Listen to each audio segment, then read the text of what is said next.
Hello friends, welcome back to my YouTube channel seven learning. तो जैसा कि आप सभी जानते ही हैं कि इग्नू के जो दिसंबर 2022 के एग्जामिनेशंस हैं उनके लिए आपकी जो डेट शीट है वो काफ़ी पहले इग्नू की तरफ से शेयर कर दी गई थी, जिसके ऊपर मैंने आपकी वीडियो बनाई थी जो कि मैंने 16 अगस्त को ही आपके संग शेयर कर दी थी। तो आप में से जिन भी स्टूडेंट्स ने इस वीडियो को नहीं देखा है तो मैंने आई बटन में शेयर कर दी है, तो वहाँ जाकर आप इस वीडियो को देख सकते हैं कि आपके जो एग्जाम्स हैं वो कब कब आपके शेड्यूल किए गए हैं। इसी के लिए आप देख सकते हैं कि फाइनली आज आपका इग्नू की ओर से दिसंबर 2022 सेशन का जो एग्जामिनेशन फॉर्म है वो भी शेयर कर दिया है। तो जिन भी स्टूडेंट्स को अपने एग्जाम्स देने हैं दिसंबर 2022 के, जो भी एलिजिबल स्टूडेंट्स हैं, अब वह सभी अपना एग्जामिनेशन फॉर्म भर सकते हैं। तो जो भी स्टूडेंट्स यूजी के हैं, पीजी के हैं, साथ ही डिप्लोमा, पीजी डिप्लोमा सर्टिफिकेट या पीजी सर्टिफिकेट के हैं, या वह स्टूडेंट जिन्होंने अभी तक अपना सक्सेसफुली जो भी आपका प्रोग्राम है वो कंप्लीट नहीं किया, तो आप सभी अपना इस एग्जामिनेशन फॉर्म को सबमिट कर सकते हैं। साथ ही आपके एग्जामिनेशन फॉर्म को सबमिट करने की जो लास्ट डेट है वह है 31 अक्टूबर 2022। तो 31 अक्टूबर से पहले अगर आप सभी अपना एग्जामिनेशन फॉर्म सबमिट कर देते हैं तो आपको ऐसे में कोई भी लेट फीस या लेट फाइन देने की ज़रूरत नहीं है। लेकिन वहीं अगर आप 1 नवंबर के बाद से यानी कि 1 नवंबर से लेकर 15 नवंबर के बीच अपना एग्जामिनेशन फॉर्म सबमिट करेंगे तो ऐसे में आपको 1100 रुपये एक्स्ट्रा आपको देने पड़ेंगे लेट फीस या लेट फाइन के तौर पर। तो 200 रुपये पर कोर्स आपकी फ़ीस होती है आपके थ्योरी कोर्सेज़ की या प्रैक्टिकल कोर्सेज़ की। लेकिन वहीं अगर आप लेट फीस आप देते हैं तो ऐसे में आपको 1100 रुपये भी आपको भरने पड़ेंगे।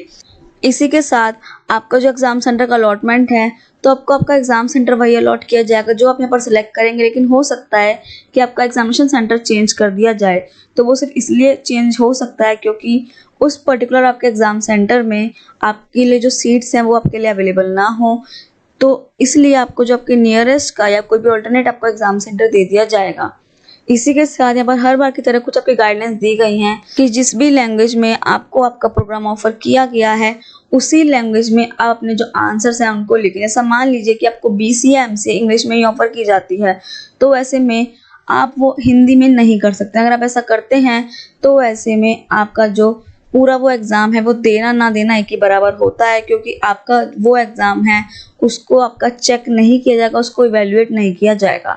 तो जिस भी लैंग्वेज में आपको प्रोग्राम ऑफर किया गया, अगर वो इंग्लिश में किया तो इंग्लिश में अपने एग्ज़ाम से, अगर हिंदी में दिया तो आप हिंदी में ही अपने जो एग्ज़ाम्स हैं उसकी राइटिंग आप हिंदी में ही करें। इसी के साथ साथ हो सकता है कि आप में से जो भी स्टूडेंट जो अपना एग्जामिनेशन फॉर्म को सबमिट करने जा रहे हो तो उस वक्त वहाँ पर आपकी जो रजिस्ट्रेशन वैलिडिटी हो वो उसे इनवैलिड शो दिखाया जा रहा हो, या ये भी हो सकता है कि आपका पर्टिकुलर कोर्स कोड वहाँ पर शो नहीं हो रहा हो जिसके लिए आप एलिजिबल हो।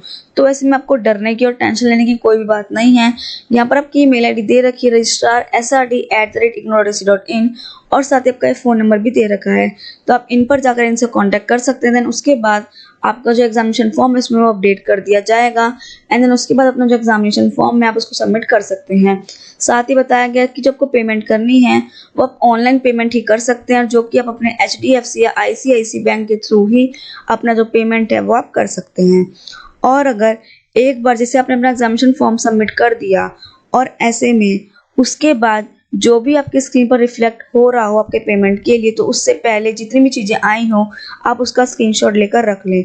और जैसे ही आपने अपना पेमेंट भी कर दिया हो देन उसके बाद भी आप अपना जो उसका स्क्रीनशॉट है वो अपने पास लेकर रखें फ्यूचर रेफरेंस के लिए, ताकि अगर शायद आपका जो हॉल टिकट है वो शेयर नहीं किया जाता है, ऐसे में बताया जाता है कि आपने कोई एग्जामिनेशन फॉर्म सबमिट किया ही नहीं था, तो वो आप कम से कम वहाँ पर शो कर पाएँ कि आपने जो अपना एग्जामिनेशन फॉर्म है वो सबमिट किया था, लेकिन उसके बावजूद भी आपकी जो हॉल टिकट है वो रिलीज़ नहीं की गई है। तो ये आपके लिए ही होगा।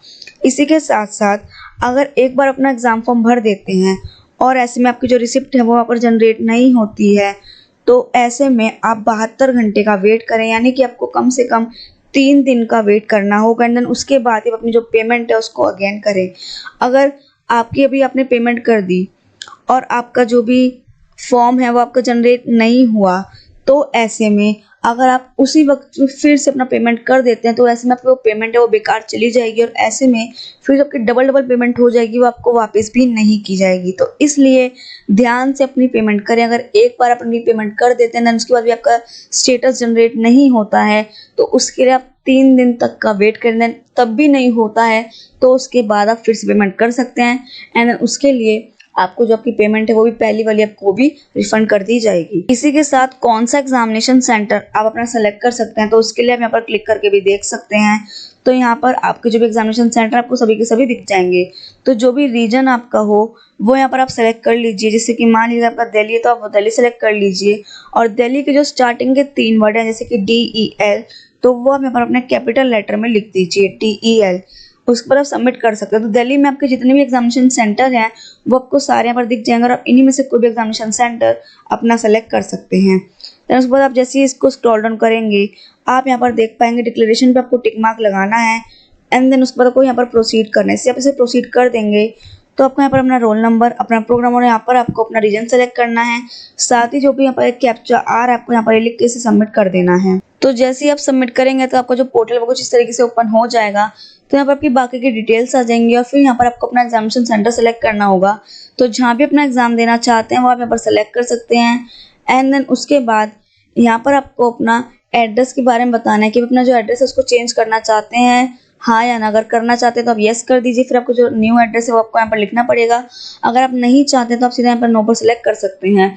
उसके बाद आपको यहाँ पर अपनी डेट ऑफ बर्थ यहाँ पर सेलेक्ट करके आपको लिखनी है कि आपकी डेट ऑफ बर्थ क्या है। आपका जेंडर आपको यहाँ पर सेलेक्ट करना है, मेल है फीमेल है। आपको मोबाइल नंबर आपको यहाँ लिखना है। यहाँ पर आपकी ईमेल आईडी आपकी आएगी। साथ ही एक PWD कैंडिडेट है या नहीं, अगर नहीं है तो आप यहाँ पर सीधा नो पर सेलेक्ट कर सकते हैं। इस बार आपको अपना आधार नंबर यहाँ पर लिखना है, लिखिए, नहीं लिखना मत लिखिए। फिल करने को आ रहे हैं तो जितने भी आपको अपने एग्जाम देने हैं आप यहाँ पर सेलेक्ट कर सकते हैं। सिलेक्शन कोर्सेज में आपके यहाँ पर कोर्सेज आ रहे हैं, जो भी आपके कोर्स कोड है आपको सब यहाँ पर शो हो रहे हैं। तो जिसका भी आपको अपना एग्जाम देना है वो यहाँ पर सेलेक्ट कर सकते हैं। एक देने आपको जितने भी देने हैं वैसे सेलेक्ट कर सकते हैं, और पर सब्जेक्ट की आपकी जो फीस होगी वो 200 रुपये होगी। तो जैसे हम यहाँ पर सब डिटेल्स भर दें इसके बाद हम यहाँ पर जाकर इसे सबमिट कर सकते हैं। तो सबमिट करते आपका जो पोर्टल है वो कुछ इस तरीके से ओपन हो जाएगा। आपकी सभी डिटेल्स यहाँ पर आ जाएंगी। तो यहाँ पर आपको शो हो रहा है कि आपने अपना एक ही जो कि कोर्स है वो सेलेक्ट किया अपना एग्जाम देने के लिए। यहाँ पर आ भी रहा है कि 1 आपने सेलेक्ट किया है, जिसकी आपकी टोटल एग्जामिनेशन फीस है 200 रुपये। तो मैंने आपको बताया भी कि पर सब्जेक्ट आपकी 200 रुपये ही है, तो वो आपको यहाँ पर दिख भी रही है। ऐसे में आपको 200 रुपये पे करने हैं, जो कि आप मोड ऑफ पेमेंट आपका कार्ड या कार्ड के थ्रू कर सकते हैं, ICICI बैंक या आप अपना HDFC बैंक के थ्रू कर सकते हैं, सेलेक्ट कर सकते हैं। उसके बाद आपको यहाँ पर पे नाउ पर जाकर क्लिक करना है। पे नाउ पे आएगा, आपको यहाँ पर मेक पेमेंट करना है, एंड मेक पेमेंट जाकर आप इसकी जो पूरी पेमेंट है वो कर सकते हैं। जिसकी पेमेंट आपकी कंफर्म हो जाएगी उसके बाद आपका जो ट्रांजेक्शन ID भी पूरा आ जाएगा। आप उसका स्क्रीनशॉट लेकर अपने पास रख लें फ्यूचर रेफरेंस के लिए। इस तरीके से आपका जो एग्जामिनेशन फॉर्म है वो सबमिट हो जाएगा। तो मुझे आपको इस वीडियो में सिर्फ और सिर्फ ये बताना था